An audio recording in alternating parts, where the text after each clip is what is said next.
IBomma owner రవిని final గా పోలీసులు అయితే అరెస్ట్ చేశారు. అయితే అతను అరెస్ట్ చేశాక పోలీసులు చెప్పిన విషయం ఏంటంటే ఇప్పటి వరకు తన హార్డ్ డిస్క్ లో 21,000 మూవీస్ యొక్క డేటాని స్టోర్ చేశాడంట. దీన్ని బట్టి అతను ఐబొమ్మ వెబ్సైట్ ని ఎన్ని సంవత్సరాల వరకు రన్ చేస్తున్నాడో అర్థం చేసుకోవచ్చు. కానీ స్టిల్ ఇంకా ఐబొమ్మని చాలా మంది సపోర్ట్ చేస్తున్నారు. కానీ ఎందుకంటే ఐబొమ్మ ఇచ్చిన వార్నింగ్ వల్ల.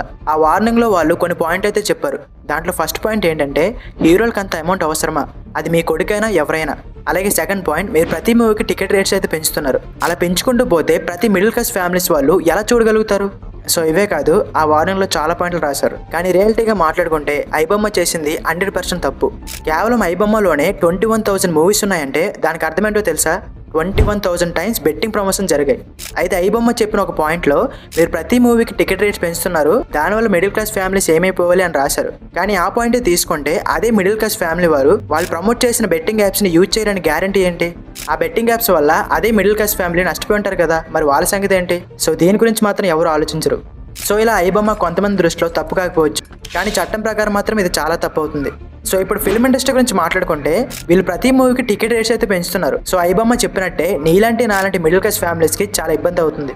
సో ఇలాంటి విషయాలు చూసుకుంటే ఫిల్మ్ ఇండస్ట్రీలో కూడా చాలా తప్పులు ఉన్నాయి. సో మీరేమనుకుంటున్నారు? ఐబొమ్మ చేసింది తప్పా కాదా? కింద కామెంట్ చేయండి. Thank you.